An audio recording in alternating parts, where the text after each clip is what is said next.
Can I beat the Path of Exile 2 campaign without clothes? I won't be able to wear a helmet, chest piece, gloves, belt, or boots. I will be able to use any weapons, offhands, amulets, rings, and flasks.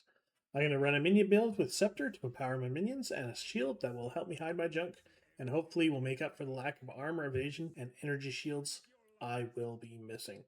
Let's get into it.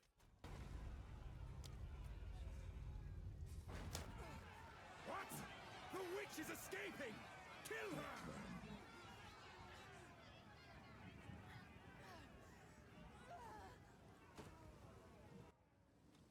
I wake up on a beach and there's no signs indicating it's for nudists like me. Making sure my legs work with WASD instead of QWOP, I run for shelter before I end up on a registry somewhere. It's not long before I run into a man whose idea of a perfect bleed out spot is under a rotting corpse during a zombie outbreak. I have zero faith in his judgment, but he gave me a wand, so I decide to follow his advice and head for Clearfall anyway. I find a scepter and a shield along the way and fight the miller, using skeletons and the unearth spell.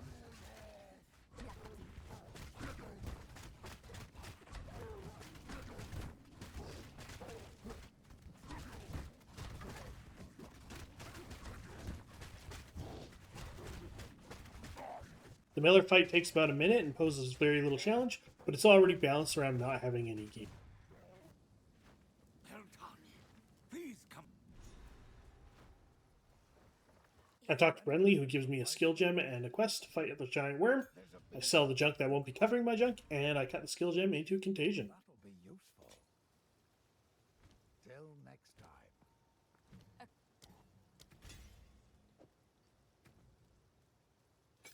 Attempting to leave town, I run face first into a wall before realizing the exit is to the east. The first area is simple enough, and I come across an optional boss who, once again, isn't a major challenge and be defeated easily by swarming her. Because I'm using Unearth and she summons Zed, she's relatively easy to mow down, taking a little less than a minute.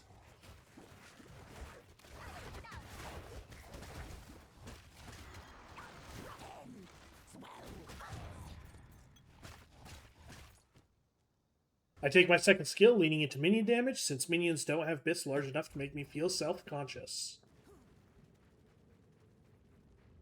I make my way to the Devourer, and once again, it is a reasonably easy boss fight, but this time it takes about a minute and a half overall.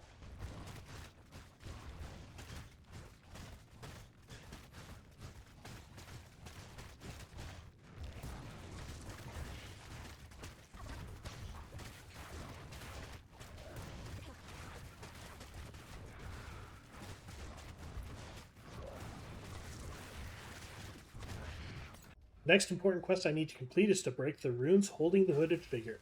I need to destroy 3 obelisks of rust and collect the rusted armor. The first 2 obelisks spawn some mobs, but the third spawns the Rust King boss.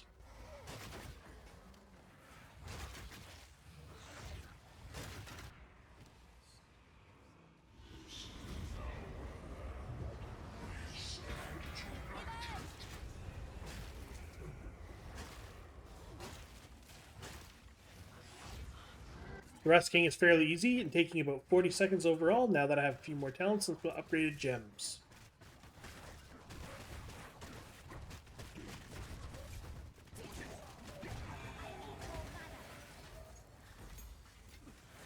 After reforging the Rust King's armor into rune spikes, I clear the runes and release the hooded figure.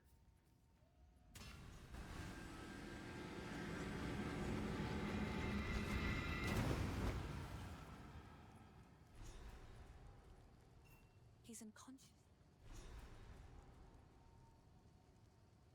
I take some time to explore the map and clear side objectives, along with collecting some more experience, but before getting trapped inside a carnivorous plant, like a stupid fly would, I visit a different witch where we form a mob and burn her at the stake.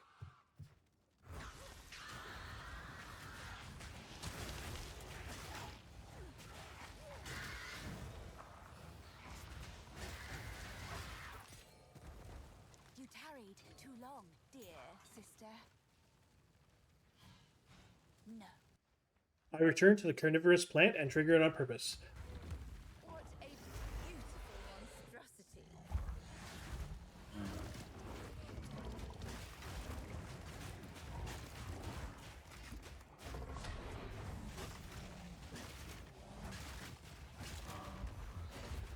The fight itself takes a bit less than 20 seconds and I gain a level.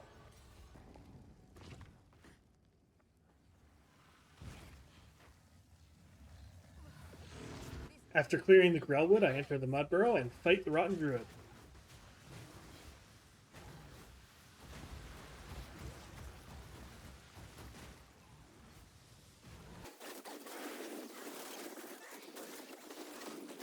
This is the first fight where I have a close call, but overall it's easy enough and I finish him off in about a minute.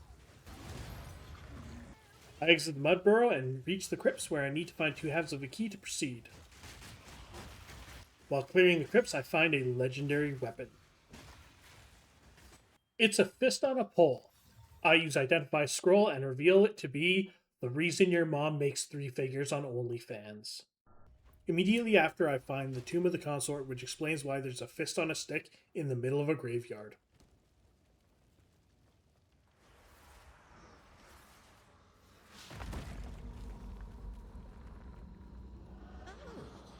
Show me your power, dear sister.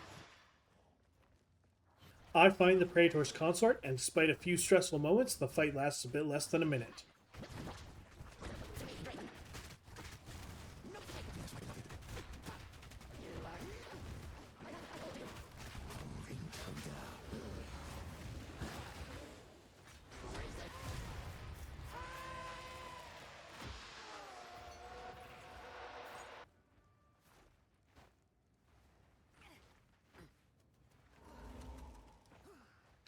I return outside, and just around the corner is the Mausoleum of the Praetor.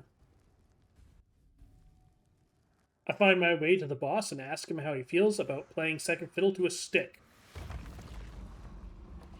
Depraved witch. You are not long for this world. He doesn't answer directly, but seems pretty upset. The fight lasts a little over a minute.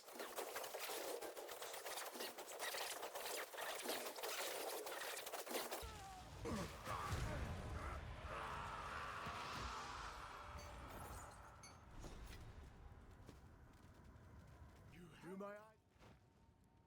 What? I open the gate, portal to town, drop off my stuff, and head into the Memorial of the Lost, where I will fight Lachlan. What is this? Graves. Isabel. Torco. Callum. The family of Count Lachlan of Olgam. My family. This doesn't make any sense. They're dead. Those bastard Eternals.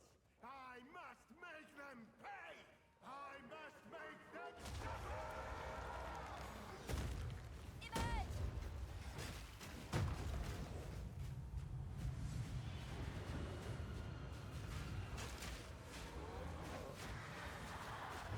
It was at this moment that he knew.